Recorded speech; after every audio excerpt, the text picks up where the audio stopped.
Hello and welcome to today's podcast. I'm Sophia. And I'm James. We're excited to talk with you about something really important. How to create a personalized English study plan. Yes, we know learning English can be tough. But if you have a plan that's right for **U**, it can make things a lot easier. Today, we'll help you design your own study plan that fits your needs. Exactly. Now, before we get into the details, let's talk about why having a plan is important. When you don't have a plan, you might feel lost. You study random things without knowing if it's helping. But when you have a clear goal, you can track your progress and you'll feel more motivated. That's right, learning a language is like a journey. If you don't know where you're going, it's hard to get there. But if you have a map, it's much easier to find your way. Your study plan is like that map. It helps guide you to your goals. Yes, so the first thing we need to do is set a goal. When we say goal, we mean asking yourself, why do I want to learn English? For example, do you want to learn English for work? For travel, maybe to pass an exam, or just to speak with friends? Once you know why you're learning, you can decide what you need to focus on. Let's give a simple example. If you want to improve your speaking, you should spend more time practicing conversations. If you want to read books in English, then reading practice is important. Good point, Sophia, but sometimes learners want to improve everything. And that's okay, too. You can have more than one goal. But you need to know which one is the most important for you right now. Yes, choose a primary goal that will help you focus your energy. You can always change your goal later if you need to. All right, now let's talk about time. Time is really important when making a study plan. You need to think about how much time you can really spend studying each week. Some people have only 10 minutes a day, and others can spend an hour or more. What's most important is to be realistic. Don't promise yourself 3 hours a day if you can only do 30 minutes. Exactly, and don't feel bad if you can only study for a short time each day. It's better to study for a little bit every day than to study for 3 hours just once a week. Consistency is key. That means doing a little bit every day, or at least a few times a week. So, let's recap quickly. First, you need to set a goal. Ask yourself why you're learning English and what you want to focus on. Then, think about how much time you can spend studying each day or week. Once you know your goals and your time, you're ready to move on to the next step, choosing what to study. Right, but before we talk about that, there's one more thing to think about: how you like to learn. Everyone learns differently. Some people learn best by listening, some by reading, some by writing, and others by speaking. Yes, for example, if you're someone who enjoys listening, you might want to listen to podcasts or watch videos. If you prefer reading, then you should focus on books or articles. If speaking is important, you could find a conversation partner. It's important to know what works for you because that will help you stay motivated. If you hate reading, don't force yourself to only read textbooks. Find materials that are interesting and fun for you. Exactly. You want learning to feel like something you enjoy, not a chore. So think about what activities you like doing in English and include those in your plan. Okay, so let's summarize what we've talked about so far. First, set a clear goal. Then, think about how much time you can study. After that, consider how you like to learn. These are the first steps to creating a study plan that's perfect for you. Great. Now that we've covered the basics, let's get ready to talk about choosing what to study and how to organize your study sessions. But we'll leave that for the next part. All right, now that we know our goals and how much time we can spend studying, let's talk about what to study. This is a really important step. It's not enough to just sit down and study anything. You need to study the right things that will help you reach your goal. Exactly. Now, English is a big language with lots of different skills: speaking, listening, reading, writing, grammar, vocabulary, pronunciation. It can feel overwhelming, right? But if you break it down and focus on what's most useful for your goal, it becomes a lot easier to manage. Yes, let's think about the example we used before. If your main goal is to improve your speaking, then you need to focus on activities that help you speak more. This could be practicing conversations, learning new vocabulary, and improving your pronunciation. That's right. And if your goal is to improve your reading, you'll want to focus on reading books, articles, or even blog posts that match your level. It's important to pick materials that are not too easy but also not too difficult. Let's go step by step. First, start by thinking about the 4 main language skills: speaking, listening, reading, and writing.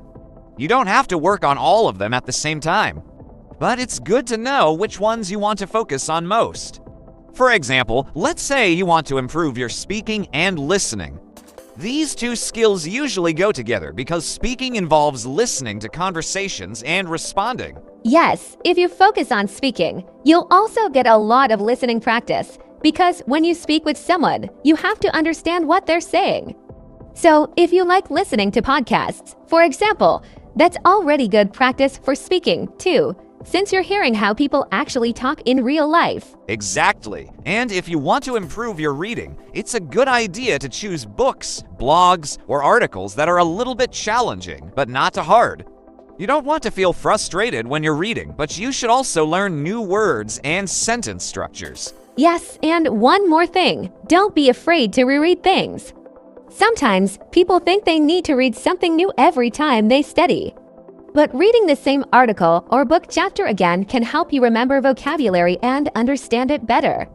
It's also a great way to see how words are used in different contexts. That's such a good tip. Now, let's talk about vocabulary, because vocabulary is key to understanding any language. If you want to make your study plan really effective, you should build a system for learning new words.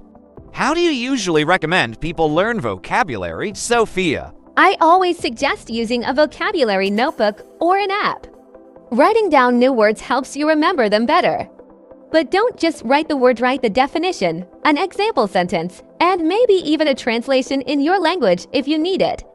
And don't forget to review. A lot of people write new words down, but they never go back and study them again. That's a great point. Reviewing is key.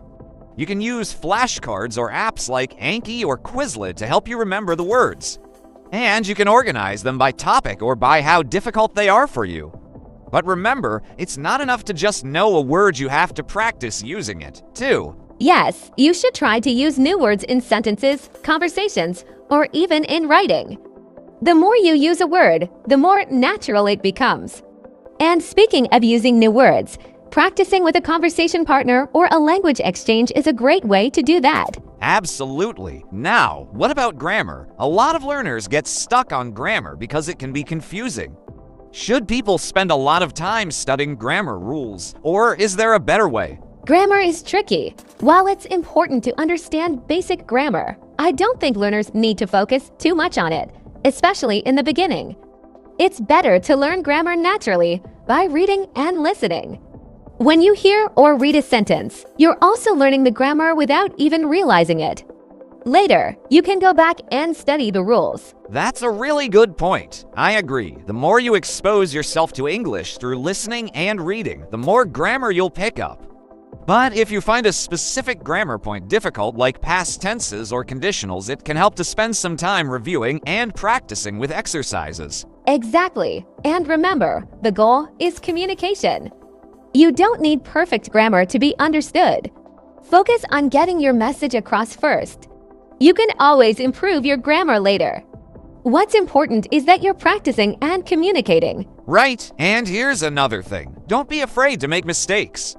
Making mistakes is a natural part of learning any language. In fact, mistakes are how you learn. If you never make mistakes, you're not pushing yourself enough. So, be brave and try to speak and write as much as you can. Yes, mistakes are your friend. The more mistakes you make, the faster you'll learn. And when you make a mistake, try to learn from it. Ask yourself, what did I get wrong? How can I improve next time? Now, let's talk about pronunciation for a minute. Many learners struggle with pronunciation, especially if their native language is very different from English. What advice do you have for improving pronunciation? One of the best ways to improve pronunciation is by listening to native speakers and trying to copy them. This is called shadowing. You listen to a sentence and then repeat it, trying to sound as close to the speaker as possible. It's a great way to train your mouth to make the right sounds. That's a really effective method. And don't forget to practice difficult sounds or words. If there's a sound in English that doesn't exist in your language, spend a little extra time practicing it. It might feel strange at first, but with practice, it will get easier. Yes, and there are also a lot of great apps and websites that can help with pronunciation. Some of them even let you record yourself and compare your pronunciation to a native speaker's. That way, you can hear where you might need to improve. Another tip is to pay attention to stress and intonation. English is a stress-timed language, which means certain words in a sentence are stressed and others are not. Learning which words to stress can help you sound more natural when you speak. Yes, and don't forget about connected speech. In English, words often blend together when we speak quickly. For example, going to becomes gonna and want to becomes wanna. Listening to native speakers can help you pick up on these patterns. Exactly. And the more you listen and practice, the more natural your pronunciation will become. So, to sum up this section, when you're creating your study plan, think about all the different skills you want to improve: speaking, listening, reading, writing, vocabulary, grammar, and pronunciation. Focus on the skills that are most important for your goal, but try to include a little bit of everything. Yes, and remember to practice regularly, review what you've learned, and don't be afraid to make mistakes. With a well-rounded study plan, you'll make progress faster than you think. Now that we've talked about choosing what to study, let's move on to how you can organize your study sessions. This is where a lot of learners struggle. It's not just about sitting down and studying randomly. You need a structure so you can make the best use of your time. Exactly. It's easy to feel lost if you don't have a clear plan. So, once you know your goals and what skills you want to focus on, it's important to create a schedule or routine that works for you. Let's break this down step by step. First, how often should someone study? Good question. The answer really depends on how much time you have. But here's something important. It's better to study for shorter periods regularly than to study for a long time just once a week. For example, if you can study for 30 minutes a day, that's much better than studying for 3 hours on Saturday and doing nothing the rest of the week. That's true. Consistency is key. Even if you can only study 10 or 15 minutes each day, that can still make a big difference over time. So, the first step is to decide how often you can study. Is it every day, every other day, or maybe just 3 times a week? Whatever it is, try to stick to a routine. Your brain will get used to it, and studying will become a habit. Exactly. And here's another tip. Try to study at the same time every day, if possible. That way, it becomes part of your daily routine, like brushing your teeth or eating breakfast. Maybe you can study in the morning before work or school, or in the evening after dinner. Find a time that works for you and stick to it. That's a great idea. Now, once you've decided when to study, you need to think about how to organize your study time.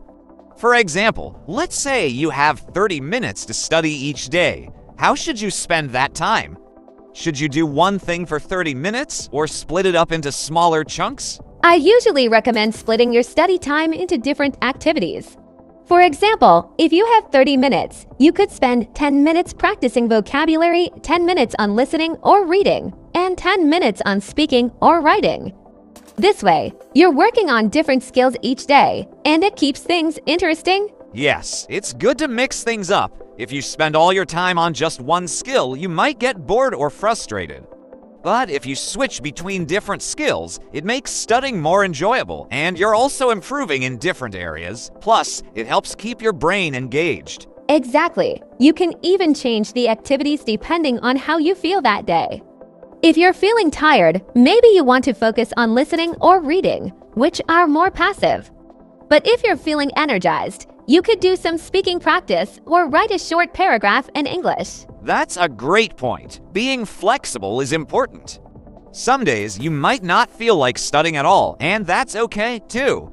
It's better to do something small like listening to an English podcast or reviewing a few vocabulary words than to force yourself to study when you're exhausted.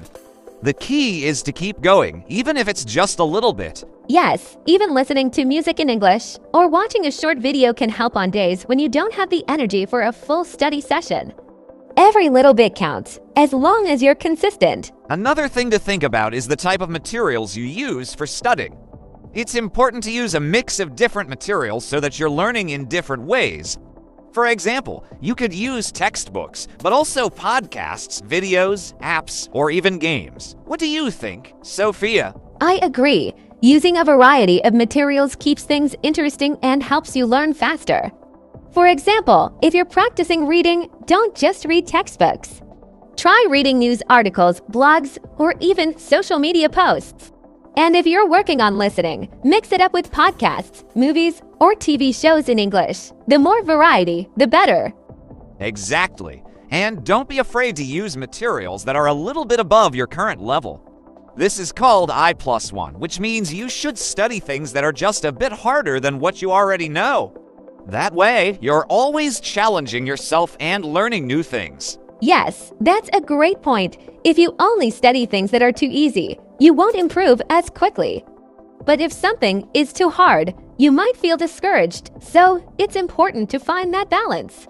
A little bit of challenge is good, but don't overwhelm yourself. Absolutely. And here's another thing that a lot of learners forget. You need to review regularly.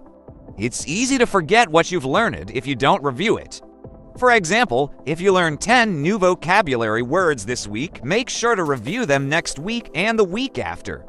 Otherwise, they'll disappear from your memory. That's so true. Our brains need repetition to remember things.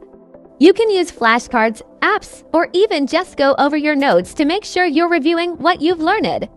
I like to suggest doing a quick review session at the end of each week to go over everything you studied. Yes, weekly reviews are really helpful. It doesn't have to be long, maybe 10 or 15 minutes to go over vocabulary, grammar points, or anything else you studied.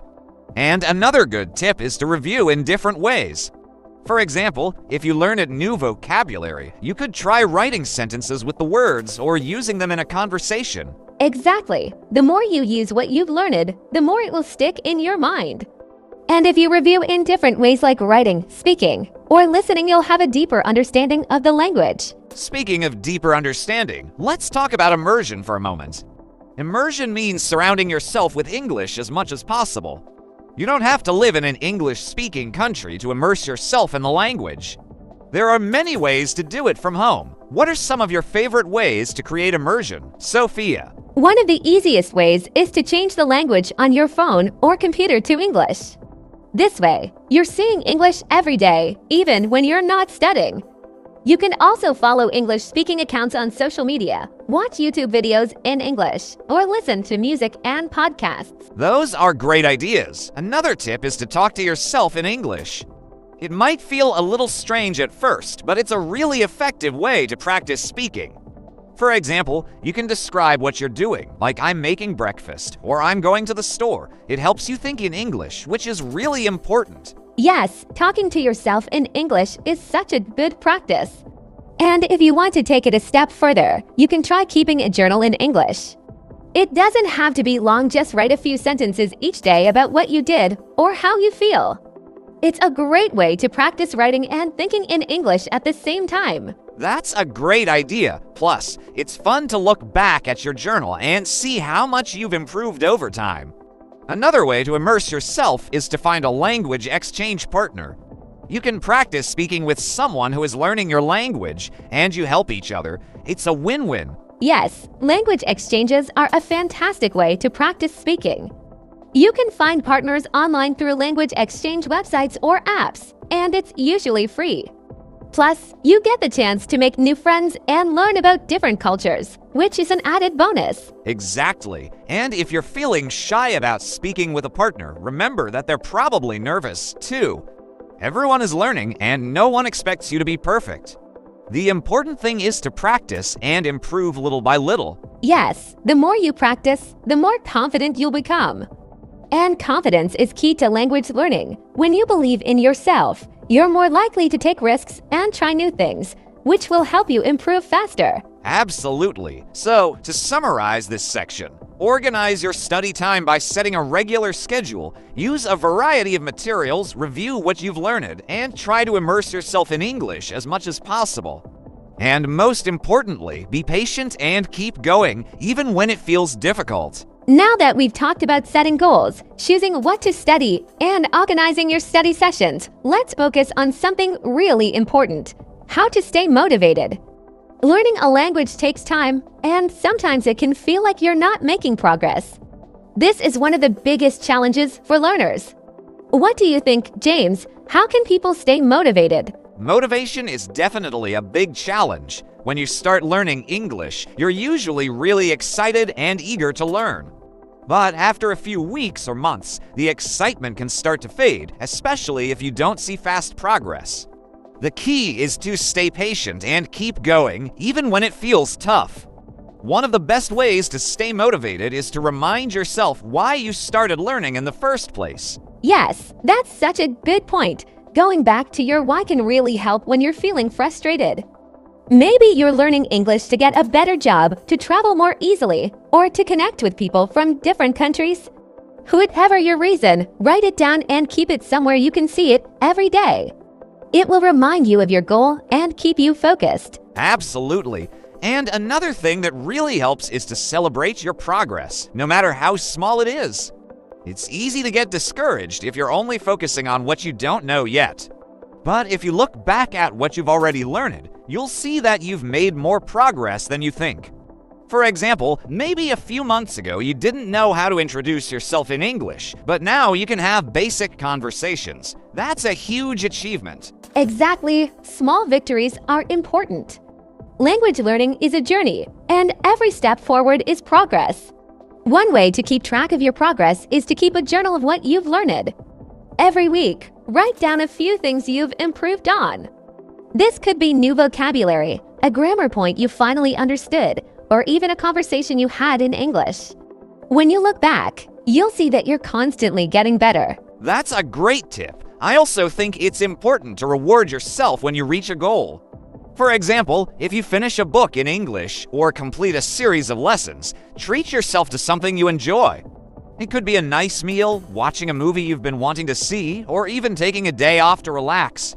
Rewards give you something to look forward to and make the process more enjoyable. Yes, learning a language should be fun, not stressful. If you're too hard on yourself, it can make studying feel like a chore. So, remember to enjoy the process.